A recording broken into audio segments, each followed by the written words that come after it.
You're listening to the Vent Podcast, where we bring you interviews and stories from around the world of wine and spirits. From winemakers and critics to sommeliers and master distillers, we'll explore the people and businesses who are instrumental in shaping the future of today's food and drinks culture. Enjoy the show. Everyone, welcome back to another episode of the Vent Podcast. My name is Brady, joining you just a day late with Billy Galenko. How you doing, Billy? Yeah, very well. Good things take time. So this episode had a little while extra to bake. That's right. We had to sit on the script for a little bit and make sure the lighting was right. So, yeah. We'll be back on track next week. We'll have an episode for you on Wednesday. I know we got dozens and dozens of emails, people wondering, where's the episode? But don't worry, we're here. We have another Scotch episode today, which I think we've only had one where we talked about Scotch for any length of time. Is that right? Just thinking back when, it might have been earlier this year. Yeah. I think we've only had really one. So yeah, it's nice to expand our breadth. We focus a lot on American and some other styles of whiskey, Canadian as well. So it's cool to pivot back a little bit. That's right. Yeah.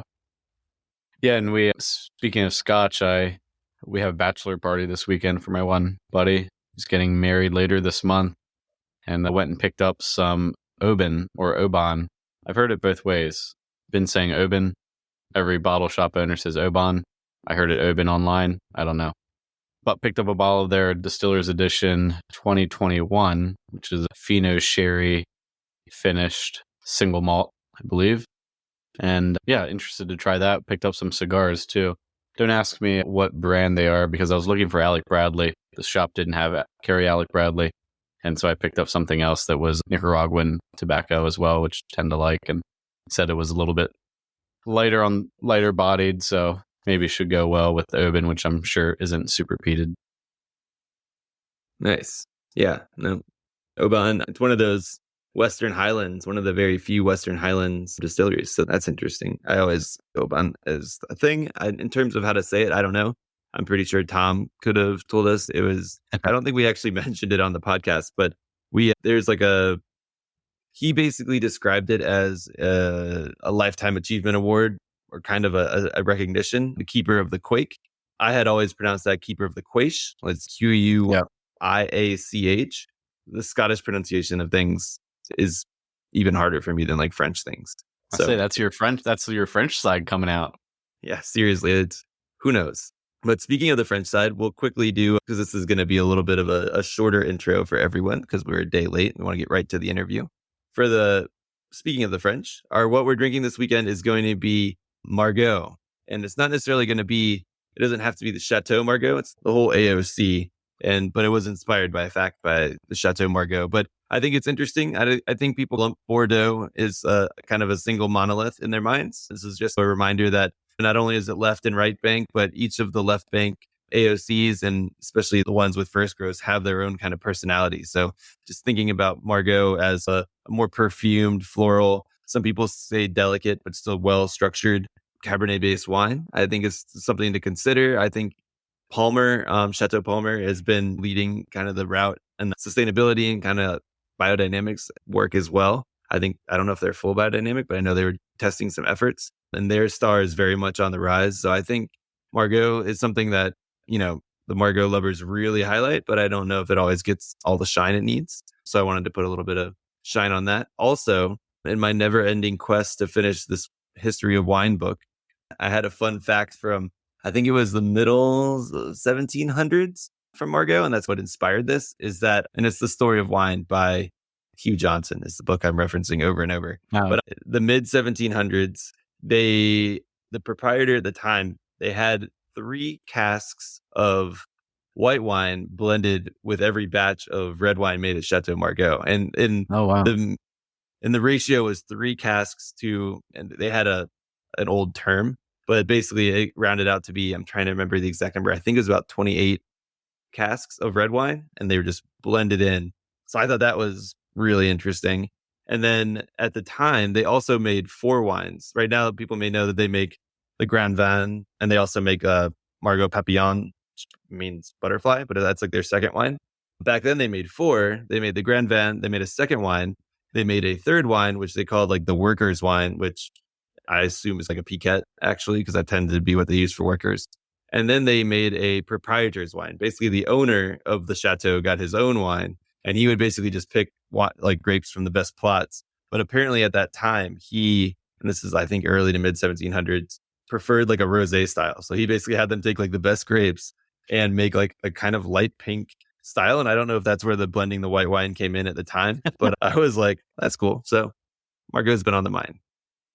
Yeah, that reminds me of, I don't know, if a guy starts a business of passion and they make a really high quality product, and he's like, yeah, but I don't drink it that way. I like to mix it with, it's like you have a whiskey producer who makes a really fancy whiskey, and then they're like, yeah, I drink it with Coke, or I drink my wine with a ton of ice cubes in it. So, yeah, I make a rosé out of the best grapes. It makes you think. Yeah.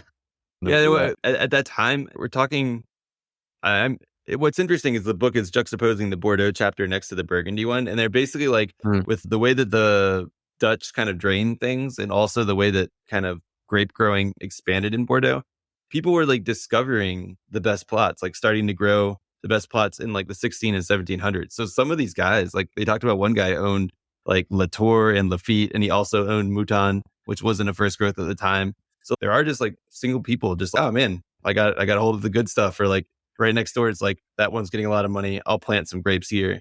And they basically discovered what is now well known, as opposed to Burgundy, where the priests or the monks had been basically farming and narrowing down for 500 years. In Bordeaux, they're just like, this is good stuff, let's keep making it. Yeah. Now I own all of it. Yeah, that's crazy how concentrated the property like that we know today was. If you just go back several hundred years, how concentrated the ownership was. Or if you go back even further, just there wasn't anything there. And then they're like, you know what, we should plant some grapes here. It turns out these are much better than right over there. Let's sell them for a lot more. And then they made brands. It was all just created. It's so interesting to me. Yeah, it wasn't the first like consumer product or consumable advertising created by a champagne house, I believe. Potentially. It was like the first like consumer print ads, maybe. And according to this book too, I think the first wine ever to be mentioned by like brand name or like vineyard name in England was a Bordeaux. It was one of the first grows, I think. They really just started actually marketing their individual lands too. It wasn't just like a generic thing by a certain producer. So a lot of this has been driven. Yeah, it was Runart when we were there. They were talking about how, I forget if it was like the first kind of like paper, like print poster advertisement ever, or if it was flat out the first time that a like consumable, like consumer product was advertised like en masse like that. Maybe we'll couch it at least for alcohol. I find it hard to believe it was the first. Yeah, no one's ever held up a sign being like grapes here or like corn. I don't know. But like in wide distribution, maybe it was also one of the caveats of you could see this poster in the US or I don't know. Yeah, like a campaign, like an organized advertising. Yeah. That makes sense. Do you want to introduce Tom for our listeners? Yeah. So today we have Tom Smith from the Scotch Malt Whisky Society. Tom, I actually met him. Oh, yeah. Let me give you guys the actual title before I forget here. Tom's title is Senior Director of the USA, both for sales and, I want to make sure I don't mess this up, Sales and Operations Director for the USA. And as part of that, he goes to a bunch of events and meets people, shakes hands, kind of bonds and interacts with the community that is in the US. The Scotch Malt Whisky Society has over 8,000 members in the US. It's a global Scotch club, basically, where they have independently bottled. They're also an independent bottler. So basically it's a group of people, an organization that independently bottles whiskeys, and then you have access to it by joining the club. And then Tom was at an event that I went to that was put on by the Scotch Malt Whisky Society. It was actually, you guys have heard me talk about it. It was a tasting with Dave Broom, one of the foremost experts in Scotch, is also one of the most well-known authors. But it was cool to be there. And then this Tom was obviously the co-host, and he was very friendly, and we got to talking. And I thought it would be really interesting for everyone to hear a little bit more about Scotch Malt Whisky Society. Obviously, I just gave a little overview that was probably really confusing, so he explains it much better. And then he also gives us a little background into the world of single malts, what kind of makes them special, how they develop, how they age, and to give a little bit of a sense of how they develop each of their bottlings that they offer for their members. Nice. Yeah. I actually didn't know about this Scotch Malt Whiskey Society. They have really accessible membership dues, yearly membership rates, and the bottlings are super cool. And they take great care in selecting the bottles that they put together for their members to purchase. And yeah, definitely take a look. Tom is a wealth of knowledge and has been in to a lot of cool places, tasted a lot of really cool whiskey, and knows a lot of folks who have forgotten more than many of us will ever know about whiskey. So he's definitely been soaking it up his time in the whiskey and in the wine world too, which he talks about. Hope y'all enjoy. Without further ado, here's Tom.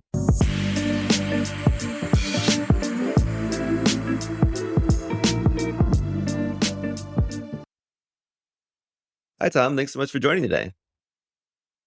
Hey, thanks for having me.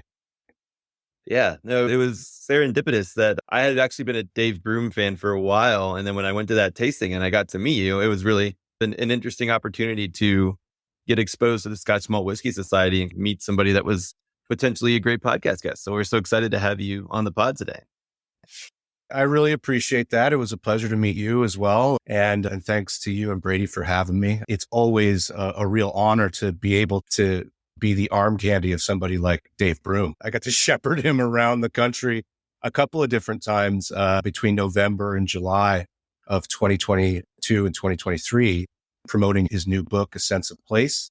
And just to be in the room and to listen to somebody who has that kind of comprehensive, not just knowledge, but a real second level understanding of the whole ecosystem of the industry. It's really wild to be able to share in that experience.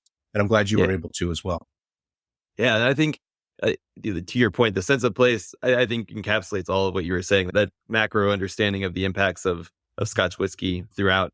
But also I will say it was crazy being there because I listened to his book on tape before getting the physical copy, or not on tape, Audible, whatever modern technology is. And it's so great to hear him read it. Like, he actually reads his book. So it was crazy when I was there. I was like, oh my God, it's just like listening to the book, but he's here. It was pretty awesome. So I think the coolest part of that particular event, probably this may have been the coolest part of the whole tour. So we didn't have any visual aids at Tam O'Shanter. People are listening to this, right? They don't see us. But the Tam O'Shanter is this old school restaurant. It's been around for, I think, 101 years. And so they really weren't set up for any kind of screens dropping down or anything like that. But Dave, the consummate professional that he is, he's standing in this space for 50 guests or so.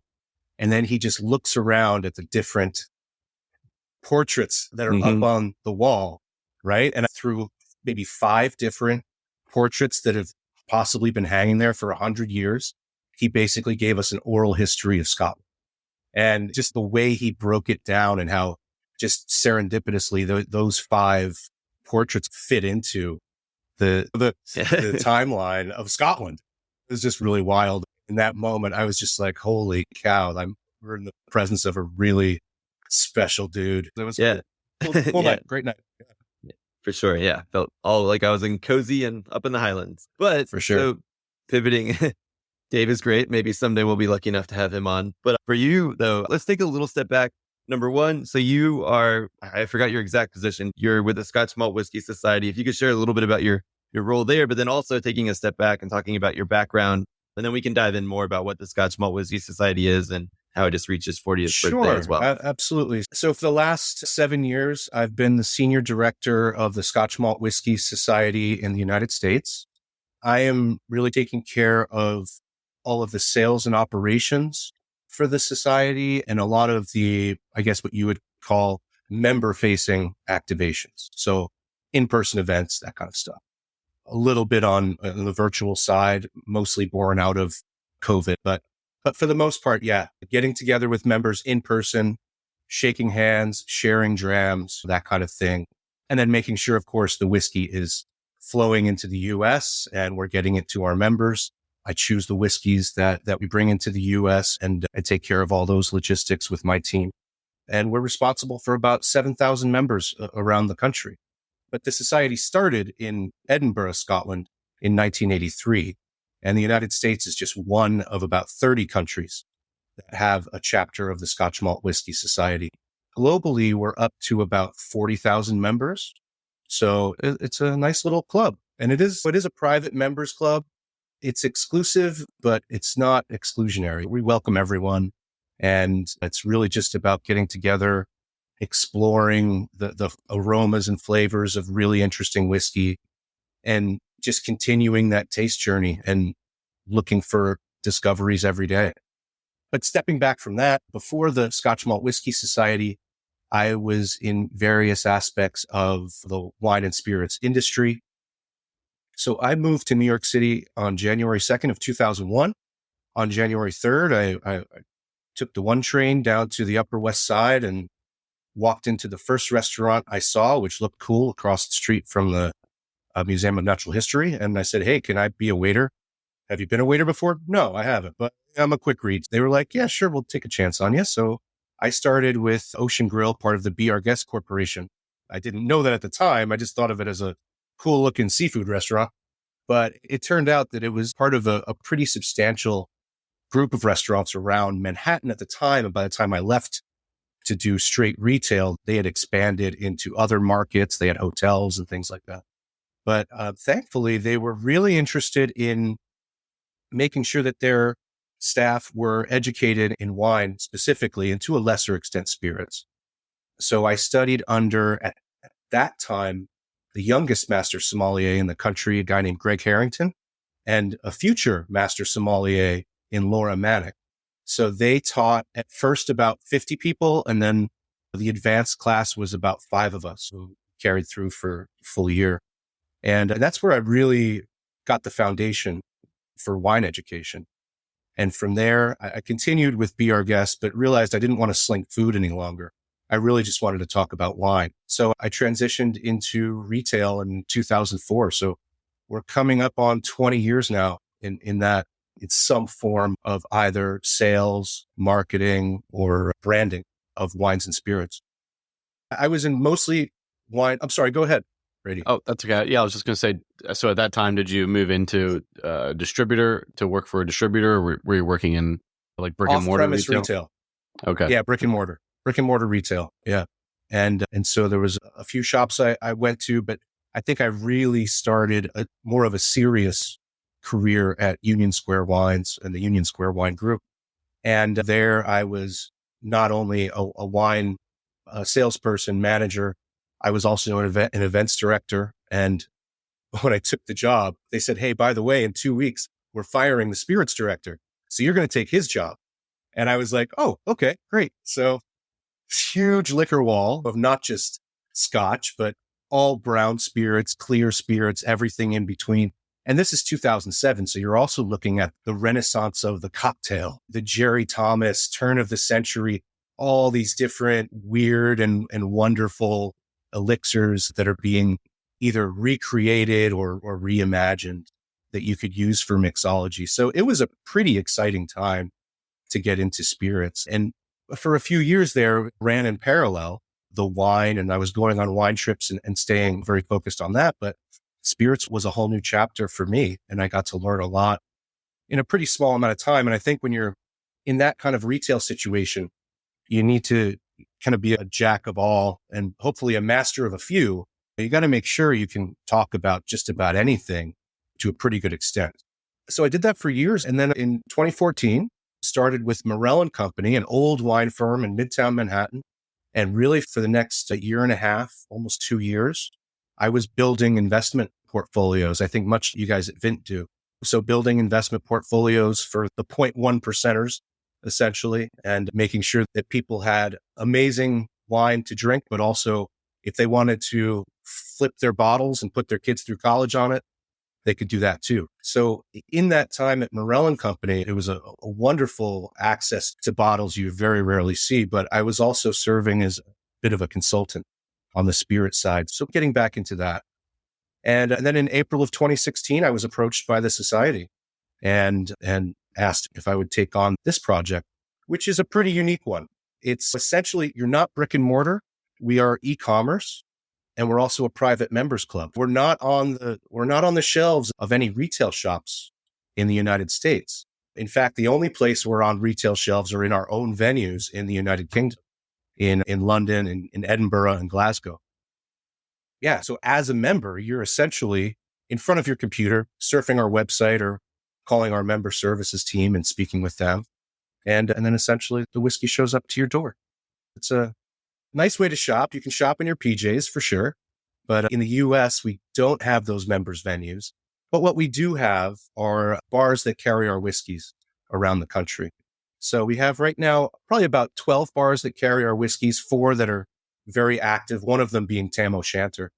And we look to expand on that, but it does take a lot of bandwidth and to keep all the whiskey moving and keep the members tuned in.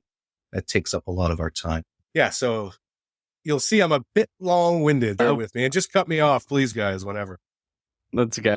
I wanted to ask about when you were working with private clients and helping them source kind of portfolios and assets across wine and whiskey. Were there any common themes at that time about what folks were looking for, or sorts of what were some of the highlights in terms of assets that you got to source for folks? Soldera. Do you guys remember? There was a Soldera tranche that came through. It was I think the vintage was 2007. And in 2009, there was like a huge, I think there was like a vandalization of the property, and a lot of the casks were dumped.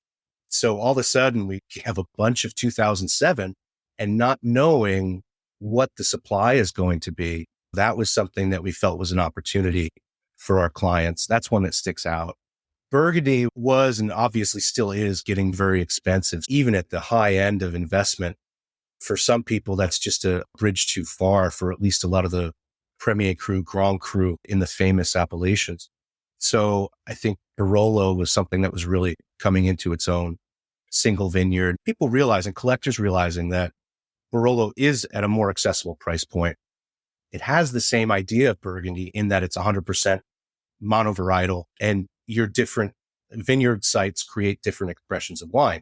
So a lot of parallels without the absolute premium price tag there, and probably understanding that Barolo will get there at some point, but it's not quite there yet. So some great opportunities there from some of the longer standing producers to more of the modern expressions. And then on the whiskey side, obviously Pappy. Pappy was the big thing, and it's still on the tips of everyone's tongues. And there's the big debate of old Stitzelweller versus new Stitzelweller and all this. But going back to 2007, I was going down to Frankfurt and buying entire barrels of Buff Trace, of Elmer T. Lee, of Eagle Rare, Weller, all these things at my leisure. And I was getting five 12 bottle cases of Pappy 15 year. Wow. And all the 10 year I wanted, that didn't even matter. 107 proof. Sure. What do you want? We'll give it to you. That kind of stuff was happening not even 20 years ago. And now it's all a fairy tale, and you got to have really deep pockets to access these things. So yeah, Pappy was a big thing. Also by 2014, 15, you saw the older ages of Suntory drying up. So 18 year was another example. In the early 2000s, you're selling it at $75 a pop and as much as you want to sell it.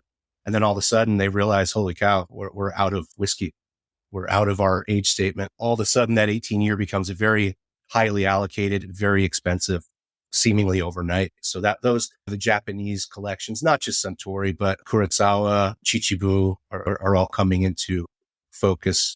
And then of course, Nika. So Japanese was a great opportunity.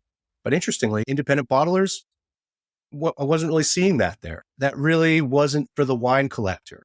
I think that's more for the whiskey enthusiast. Yeah, I wanted to lean into that now. So can you discuss a little bit about what kind of Scotch Malt Whiskey Society is an independent bottler? Can you talk about the difference between that and, I don't know, just for everybody's edification, a distillery? But also, just even before we jump in, I will say that it's been interesting to see some of these independent bottlers like Gordon and MacPhail as well as a different end. Like they are, and you guys with this new 40-year-old bottling too, moving into that luxury market where people are willing to pay these super premiums for some of these independent bottler price or bottlings as well. Yeah. And I'll say we've been releasing this 40-year-old you're talking about, cask 12.79. This was our 40th anniversary release. And so this kind of is a separate thing. I guess internally we would consider it part of our vaults collection, which is our ultra prestige, top of the line, most precious spirits. But this cask that you're referring to is probably even somehow above that, just because of the fact that it is 40. It's the oldest that we've released in a really long time, and for this anniversary. But we've been releasing Vaults collection casks, which are typically anywhere from 25 to 33 years old, for a few years now. And we've seen great success in the United States with whiskey enthusiasts, with our members purchasing those types of whiskeys. There is certainly a market for that. And I think globally, you're seeing a premiumization of purchasing with Scotch, with other whiskeys, into other tequilas and that sort of thing as well. Everyone's trading up right now. So there is certainly a market for that. But to back up, an independent bottler is essentially someone who does not distill anything. A distillery creates their own spirit through the process of distillation, and they're aging in their warehouses, and then either most typically blending their own stocks together for a single malt, or they're maybe blending their own stocks with other whiskeys for a blended whiskey of some sort, or they're selling them to other companies that don't actually produce or distill any spirit, but they essentially guide a barrel of whiskey to bottling. And that's an independent bottler. Independent bottlers have been around since the mid 19th century. Cadenheads is the OG there. They've been doing it a really long time. Gordon and MacPhail as well. And in 1983, when the Scotch Malt Whisky Society was founded, those were really the only two independent bottlers around. And they were doing a few single casks, but they were also doing compositions as well, whether it was a single malt or blended malts, that sort of thing. But the Scotch Malt Whisky Society came along and realized that the beauty and intensity and just purity of single cask, unfiltered, undiluted, really the most natural, barring basically taking out the splinters and the barrel sediment and leaving everything else there, all the essential oils and everything, and really maximizing the opportunity for flavor in the cask. And that discovery led to a few friends in Edinburgh clubbing together and creating at first what was called a syndicate of whiskey lovers, and pooling their resources and sourcing some casks from Glenfarclas Distillery. That was the first, and subsequently several others. But and sharing that with each other. And as that first group of guys, after they drained that first cask of whiskey, teetered out into the night with their stash of single cask whiskey, they then shared it with their friends, and friends start calling up our founder, Pip, and saying, hey, we want to get in on this. And then all the original guys were like, hey, we're out of whiskey. Let's do this again. So they tried and kept trying, and they hit a few roadblocks along the way, but figured out fairly ingenuitive ways to make this work. A lot of people said, this isn't going to work. Like, the industry is not going to let you do this. And they said, that's boring. We can find a way to make this happen. And they did. And 40 years later, a group of guys sitting around Pip's kitchen have evolved into 40,000 members worldwide, which is pretty cool. Anyway, going back to independent bottling, you have these companies that buy a cask from a distillery, and they will either typically ask the distillery to continue to store it in their warehouse, or most often they'll take that cask with them and age it in their own warehouse. And they can buy a cask of mature spirit that's ready to go. They can rather have a new filling done for them. So let's pick on Glenfarclas here. I'll approach the Grants and say, hey, I have 20 casks filled with your new make spirit, and I'll come and get them from you, or I'll come back in 10 years and collect them, that kind of thing. So now you have a spirit that's still aging in the cask. You can decide to bottle that, or you can decide to maybe transfer the contents into another cask, do a secondary maturation. A lot of people know that as finishing. And typically a finishing on a cask is a few months, maybe a few weeks, a few months at the most. At the Society, we like to call it additional maturation or secondary maturation, because minimum it's 2 years. unless, of course, we're talking about gin, and that's a separate conversation altogether. But with whiskey, if we're taking the contents from, say, most typically an ex-bourbon barrel, putting it into whatever it might be, different kind of sherry cask, red wine cask, dessert wine cask, whatever it might be, or a designer of some sort. Typically, you're looking at 2 years minimum. The longest secondary maturation I've seen is 7 years. And that was on a recent Highland Park distillery number 4 Vaults collection that we released. 31-year-old whiskey, 24 years in ex-bourbon, 7 years in a first fill Madeira hogshead. What a cool whiskey that is. It's remarkable. So what's the difference? Why the disparity between the typical couple weeks or couple months of maturation and the sort of a hard line at no less than 2 years for y'all? It's not a hard line. It's not a hard line. It's just what has been happening. It's just what I've seen. In my interactions with the society over the last 7 years, I don't think I've ever seen a whiskey that's seen a secondary maturation less than 2 years. That's all. It's not a hard line by any means. And it really comes down to, yeah. Sorry, go ahead. Oh, sorry. Yeah. Is it just utilized as a way to add additional complexity earlier in the maturation of the whiskey, like to speed up the addition of complexity? It's a mixed bag. I think oftentimes, and this all comes down to the decisions by our head of whiskey creation, Ewan Campbell, who's based in Edinburgh. He manages all of these casks and he decides, okay, so this whiskey is really good, but we can make it like effing awesome. I'm sorry, I don't know if I can curse on this podcast, but we can make it really awesome by putting it another X amount of time in a hogshead, in a sherry, Oloroso, or say PX hogshead. And at that point, then he's continuously tasting and seeing when that optimization has been achieved. It's always that balance of overcooking your dish or whatever. You want to make sure that there is lots of flavor there, but you don't want the wood to take over. You want to make sure that there's a nice balance between the distiller and the cask. And so that's always a balancing act that I think he's gotten very good at over the years. And again, it's not a hard line. And listen, there might be something in the near future that's only aged a year for whatever reason. And I would imagine that would probably be something that's aged remotely in say, Texas or something like that, or India, where the angel share, where the evaporation is so much more rapid, where you don't really want to age something over 6 years.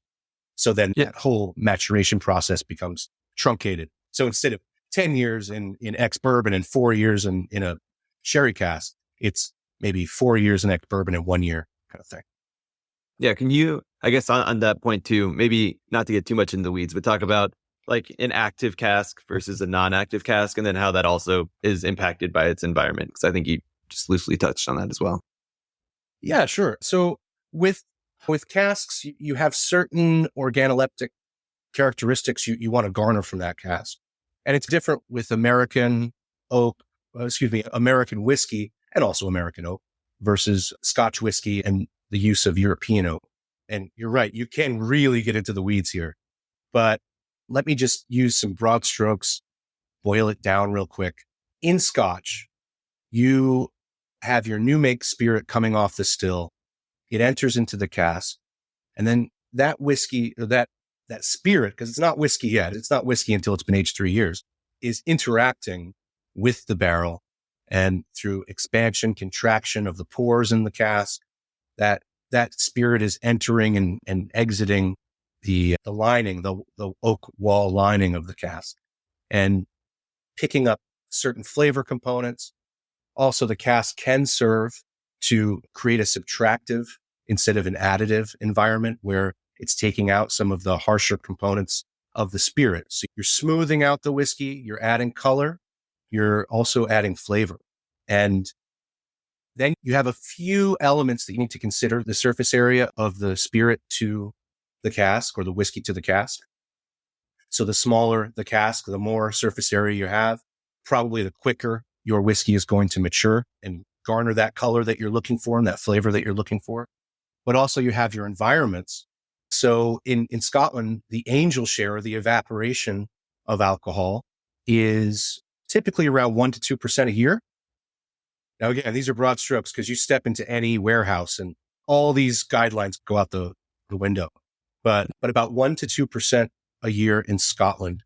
In Kentucky, for instance, you're looking at about 5% to 8%. In Texas, Balcones, a distillery that we work with down in Waco, those guys are up around 12 to 15% per year. But you're not going to see a Balcones single malt over 6 years old because it's going to be cooked by then. It's going to be too much wood and you're not going to have that balance. Now you go further afield, maybe to Taiwan or to Goa, India, and now you're in essentially an equatorial environment where you're upwards, it could be 18%, where you're really cooking and that alcohol is really evaporating and the wood is interacting quicker and quicker. And then, of course, you have the rocket scientists that go into distilling and figure out different ways to create a spirit that's aged 6 months, but somehow has at least some of the characteristics of for lack of a better term, properly aged spirit or traditionally aged spirit. So you have all kinds. But yes, the cask is very important in Scotch. It's arguably more important in American whiskey because it's so highly regulated. There's a lot more room to play in Scotch. And I think for any of the American whiskey bourbon lovers that are listening to your podcast, they'll find that maybe they're really into it right now, but the runway for flavor diversity is pretty short. Because of that, always has to be for new American oak char number, 2, 3, 4, somewhere in there. And that limits the expression of the grain. And ironically, you can use more grain in American whiskey. You can use corn and rye and wheat and barley, but Scotch is 100% malted barley. It's only one grain. However, because of the cask, the flavor diversity is so much broader. That palette is so much wider. So it's pretty interesting stuff. And a lot of it comes down to the cask.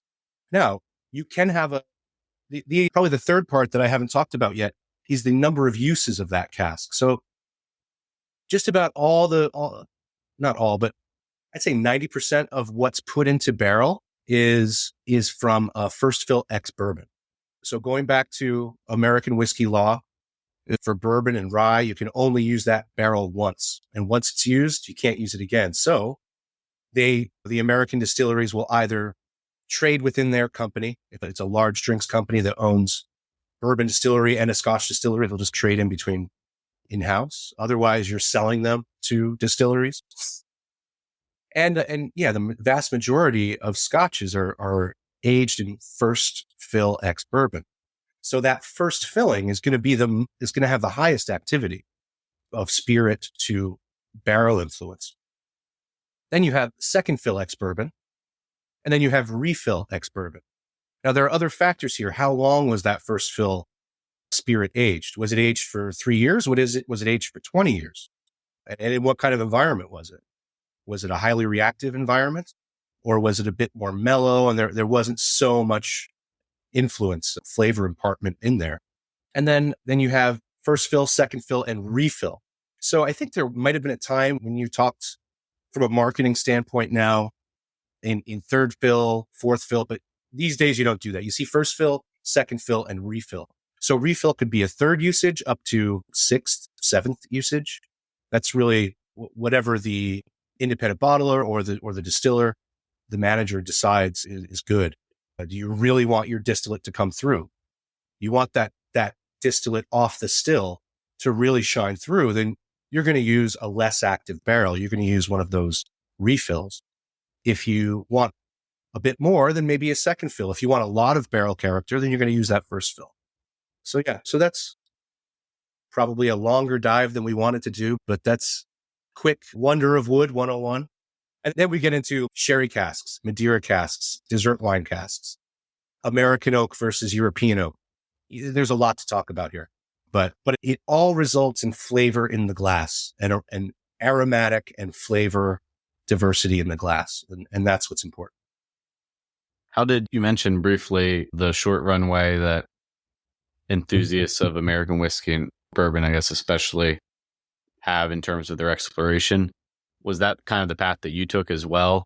Of maybe you went Absolutely. Kind of from wine to American bourbon and then eventually maybe rye and then Scotch. That's right. That's precisely right.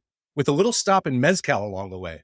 I was like bonkers for mezcal when no one even knew what it was. But in any case, let's back up to wine. Because when I got into wine, I was into Barossa Valley Shiraz and McLaren Vale Shiraz and like big, juicy, Parkerized Cabernet. I don't know if I can say that. Sorry. I'm not sure. In any case, souped up, palate slamming wine. And that's what I wanted at 24 years old.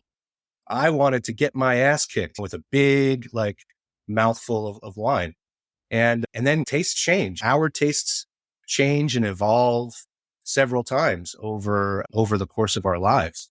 And I went from, really seeking out these large format wines to now I'm a complete like Europhile. It's all about Burgundy and Barolo and old Riesling. And if I'm drinking California wine, it's either Santa Cruz Pinot or really old like Mayacamas or Ridge, like Cabernet, that kind of thing. Give me a George de la Tour like from the early 80s and I'm loving it. But a lot of the new release American wines these days are just too big for me. And that's all personal. That's all your kind of flavor journey. And the same thing happened,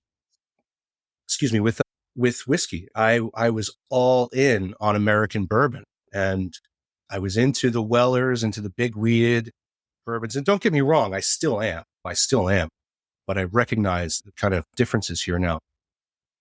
George T. Stagg, the Antique Collection from Sazerac. That was my jam. Like that, I love that stuff. But you start to, again, like maybe, what was it? Was it palate fatigue? Was it this opportunity? I'm sure that has something to do with it, of course, to manage these types of spirits. And all of a sudden you're going from knowing a little bit about a lot of different things to really drilling down into one specific part of the entire collection of spirits. So yeah, it's just a realization that there are so many more flavors out there beyond the burnt caramel and the orange peel and the maraschino cherry that you get from these whiskeys.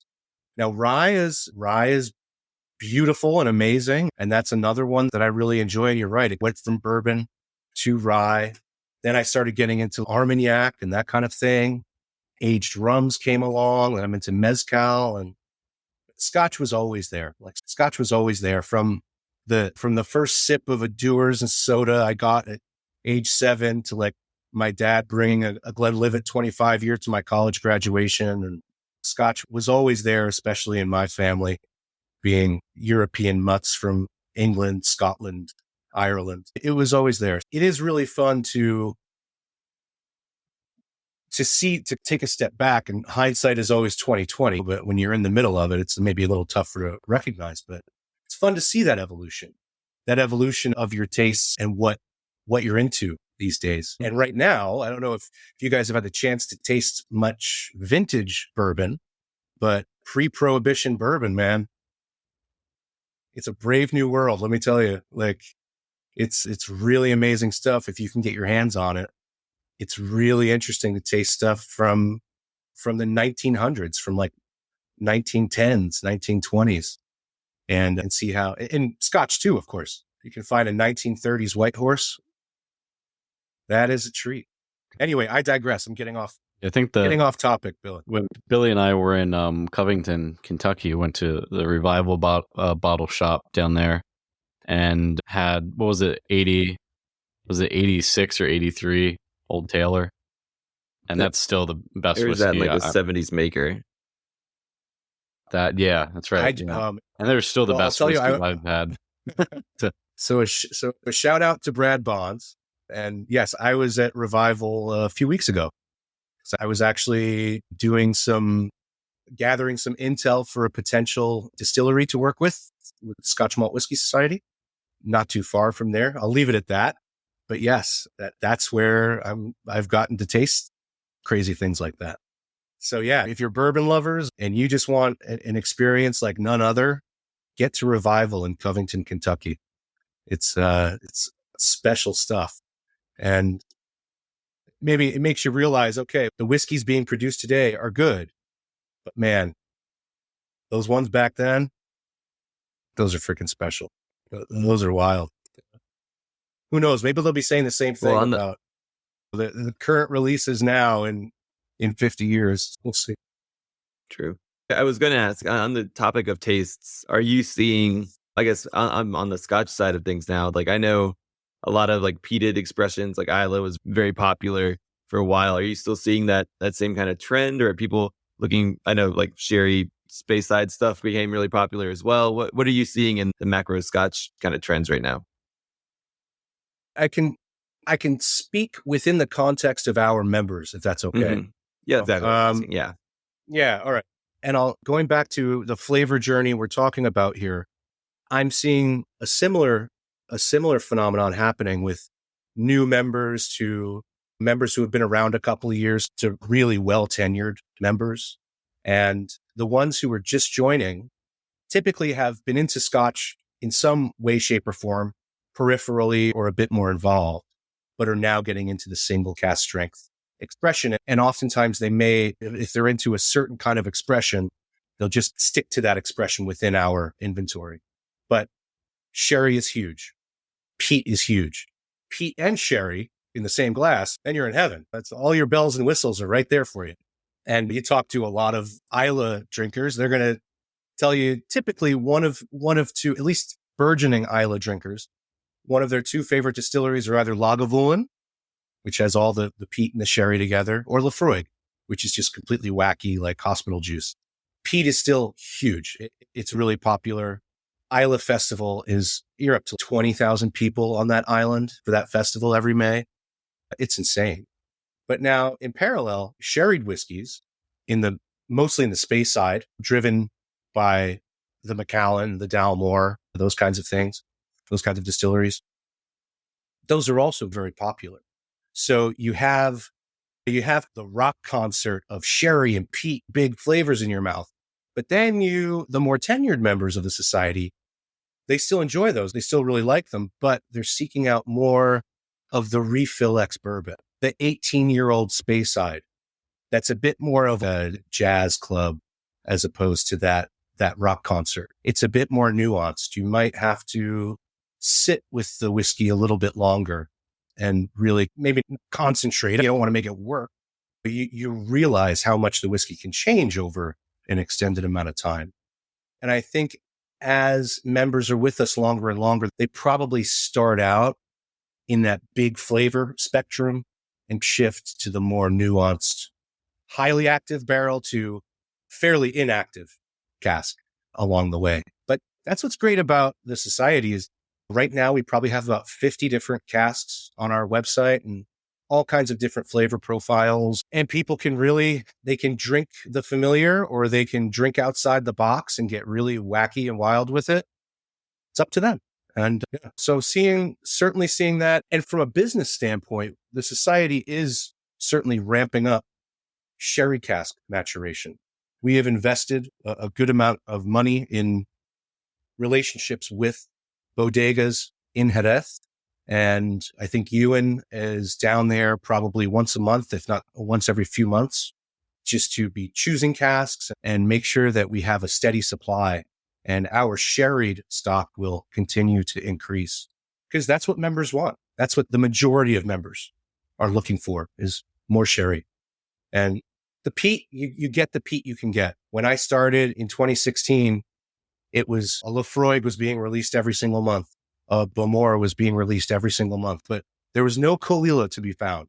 And today, Colila every single month, no Bowmore, no Lefroy. That's just the kind of the ebb and the flow, the hills and valleys of the trade and what's available to you. But people are always looking for the peat for sure. Yeah. I believe they call themselves tar lifers. They're always looking for that grubby, smoky, tarry stuff. I can't blame them. Good stuff. That's funny. Yeah, Tom, I was just looking more through some of the bottlings, and I see you got them for those folks who are watching on YouTube. You got a good many bottles back behind you. I think that's really neat. Just the exclusivity of those one-off offerings is really cool, and to be able to put together a collection of things that you simply can't walk into a store really anywhere and pick off the shelf except for your partners. But for most of us, yeah, it's a really neat club. So I appreciate you coming on and sharing. Yeah, for sure. It's the curse and the blessing of the single cask. You have about 200 bottles out of every cask, and that's split up amongst different countries or sometimes all for us. But when it's gone, you don't want to hesitate. You just want to snatch that stuff up. But thank you very much, guys, for having me. And we'll put information about the society we'll put information about the society in the footer in the description of the episode. Didn't know if there was anything that you wanted to share, kind of anything upcoming or sort of special news that you wanted to share for folks, or if linking out to the site and to membership would be the best thing. Yeah, certainly go to smwsa.com to check out our newly revamped website. You'll find the join page there. Give us a call. We're very happy to chat with you. And then, of course, I met Billy at a Dave Broom event, but we do monthly outturn preview tastings where we do 6 selections from our upcoming monthly release. We do those in 8 to 10 cities around the country.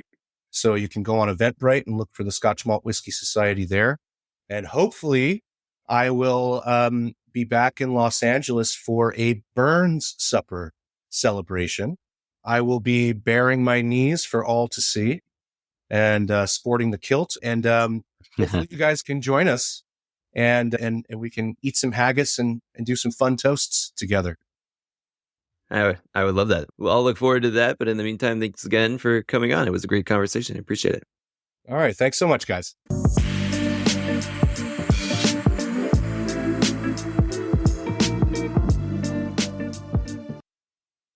All right, that was our interview with Tom Smith. I hope everybody enjoyed and actually comes out of it knowing a little bit more about why your whiskey tastes the way it does. And also, hopefully you guys will go out and check out the Scotch Malt Whisky Society, maybe become a member. It's pretty interesting and pretty hard to find an opportunity to find single cask whiskeys that are made in such small volumes outside of an organization like this. So pretty great. I highly recommend it. And we'll be back, like Brady said, with an episode actually on Wednesday next week. Cheers.